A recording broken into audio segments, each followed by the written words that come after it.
Монгол улсын технологийн салбарт Монгол улсын одоо шинэ эдийн засгийг бүтээх энэ талбарт цоошин түүхийн хуудас нээгдэж гин гэж би үзэж байна. Технологийн хөгжил бол дэлхийд даяар шинэ эдийн засгийг бүтээж бидний бодож тооцоолоогүй, тооцоолж амжаагүй тийм бүтээмжийг гаргаж байна. Өмнө нь бол манай сонирхогчдын клубүүдийн дотор зүгээр тэнцээ уралдаан зохиогоод аварга шалгаруулдаг байсан.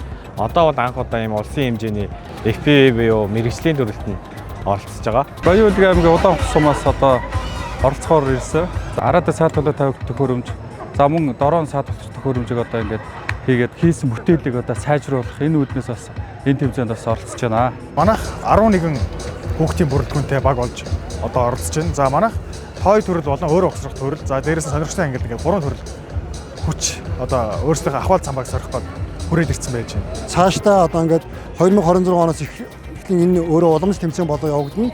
Тэгээд 2026 онд энэхүү тэмцээнийг одоо захин хөгжил, инновац харилцаа холбооны яам санаа одоо дамжуулан зохион байгуулахаар хүлээж авч байгаа бол сэтгэл хангалуун байна.